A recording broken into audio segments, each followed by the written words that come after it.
Hello guys, मेरा नाम मीना क्षीरसागर है। और जैसा कि आप सभी को पता है, हमारे IBPS PO के एग्ज़ाम्स चल रहे हैं। तो आज मेरा एग्ज़ाम 4 दिसंबर की फ़र्स्ट शिफ्ट में था। तो मैं यहाँ आपको अपनी एग्ज़ाम का रिव्यू देना चाहूँगी कि मेरा एग्ज़ाम कैसा गया और एग्ज़ाम में क्या-क्या पूछा गया था।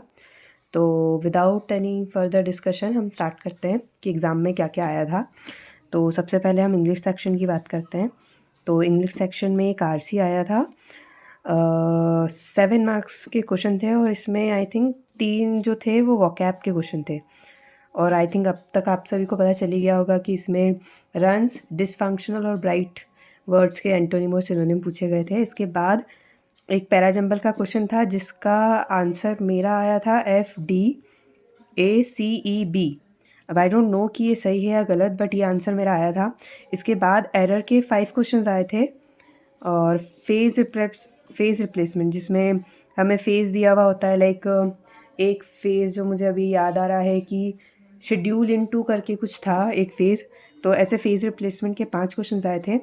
इसके बाद हमारा रीअरेंजमेंट ऑफ वर्ड्स आया था, जिसमें हमें वर्ड्स जैसे ABCD करके दे दिए जाते हैं और उन्हें हमें अरेंज करना पड़ता है। तो उस रीअरेंजमेंट के क्वेश्चन थे। रीअरेंजमेंट ऑफ वर्ड्स के कुछ क्वेश्चन थे, जो 3 या 4 क्वेश्चन थे, मुझे एग्जैक्टली नंबर नहीं याद है इसका। और इसके बाद हमारा कुछ वर्ड यूजेस के क्वेश्चन थे, जिसमें तीन वर्ड्स थे। आई थिंक एक वर्ड था फेलो, एसेंट और विन। तो ऐसे 3 क्वेश्चन थे और ये शायद ऊपर नीचे हो गया है। तो इस तरह से इंग्लिश में पूरे 30 क्वेश्चन का ये रिव्यू है। और इसके बाद आते हैं मैथ्स पे। तो मैथ्स में 3 DIs आई हैं, जिसमें से एक थी टेबल प्लस पाई चार्ट। इसमें स्टूडेंट्स का था, कुछ साइंस और कॉमर्स स्टूडेंट्स का डाटा दे रखा था और हमें उससे साइंस स्टूडेंट्स का डाटा दे रखा था और टोटल का ऐसा पाई में परसेंटेज दे रखा था और उससे आपको कॉमर्स का कैलकुलेट करना था। और एक DI आई थी केसलेट, जो थी वो बेस्ड थी बैग्स के ऊपर। कुछ ABC कंपनीज थी और फैब्रिक मतलब बैग्स बना रही थी। एक फैब्रिक और पेपर बैग्स थे कुछ। तो ऐसे करके वो बैग्स का कुछ डाटा दिया हुआ था, जो कैलकुलेट कर हमें करके हमें उसे कैलकुलेट सॉल्व करना था। और इसके बाद एक तीसरी DI जो थी वो टेबल DI थी, सबसे लास्ट में ये थी। और ये कुछ बुक्स और पेन्स के ऊपर बेस्ड थी, जिसका हमें डाटा दे रखा था डायरेक्ट। और इसके अलावा स्पीड मैथ्स के क्वेश्चन थे। 5 number series, missing number series थी, डुएबल थी। और इसके बाद 5 क्वाड्रेटिक इक्वेशन के क्वेश्चन थे, ये भी डुएबल क्वेश्चन थे। और इसके बाद 10 to 15 जो हमारे जो 10 आई थिंक अरिथमेटिक के क्वेश्चन थे, मिसलिनियस जिन्हें हम बोलते हैं। इसके बाद हम रीजनिंग पे आ जाते हैं। तो रीजनिंग में आई थी पजल्स, बहुत सारी आई थी। स्पेशली सेइंग आज मेरा रीजनिंग का इतना अच्छा नहीं गया है। तो रीजनिंग में फर्स्ट पजल थी वो 14 पीपल की थी और नॉर्थ साउथ में उनको अरेंज करना था।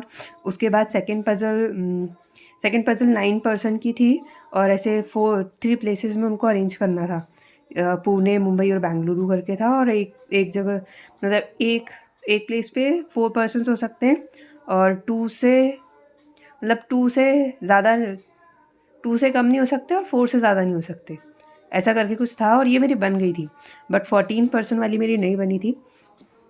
इसके बाद सिलॉक्स थे, मुझे एग्जैक्ट नंबर नहीं याद है इनका, बट सिलॉक्स थे, इनइक्वालिटी। और उसके बाद हमारे डायरेक्शन के क्वेश्चन थे। 3 क्वेश्चन थे हमारे डायरेक्शन के और 3 से 4 क्वेश्चन का हमारा अनसर्टेन नंबर का था। और इसके बाद आया था डिफरेंट ओकेजन का कुछ क्वेश्चन था। डिफरेंट ओकेजन पे डिफरेंट गिफ्ट्स कोई ले रहा था, तो एक क्वेश्चन उसका था। और एक पजल और आई थी 3 फ्लैट फ्लोर्स की, 3 फ्लोर्स और 2 फ्लैट्स थे, A एंड B। लेकिन इसमें ये हो गया था कि इसमें एक वो भी दिया था, लाइक इसके साथ हमें प्लेसेस दी थी आई थिंक। हाँ, स्कॉटलैंड और ऐसा कुछ प्लेसेस वगैरह दी हुई थी, जिसके साथ हमें मतलब विथ वेरिएबल थी ये। तो ये भी बहुत ज़्यादा लेंदी हो गया था। और ओवरऑल अगर मैं कहूँ तो पेपर इजी टू मॉडरेट बोल सकते हो आप इसे, इजी नहीं था ये। और मेरे अटैम्प्ट की बात करें तो इंग्लिश में मैंने अटैम्प्ट किए हैं 21 विथ एक्यूरेसी। लाइक इस बार मैंने अपनी एक्यूरेसी को काफ़ी ध्यान दिया है। और उसके बाद मैंने रीजनिंग में अटैम्प्ट किए 19 और मैथ्स में मेरे अटैम्प्ट हुए 23। इस तरह मेरे ओवरऑल अटैम्प्ट हुए हैं 63। आई डोंट नो ये इनफ है या नहीं, बट डेफिनेटली मैंने एक्यूरेसी काफ़ी अच्छी रखी है अपनी। तो let's hope for best. And आप सब भी अपने अटैम्प्ट्स मुझे कमेंट सेक्शन में ज़रूर बताइएगा। And thanks for watching. Good luck for your exams.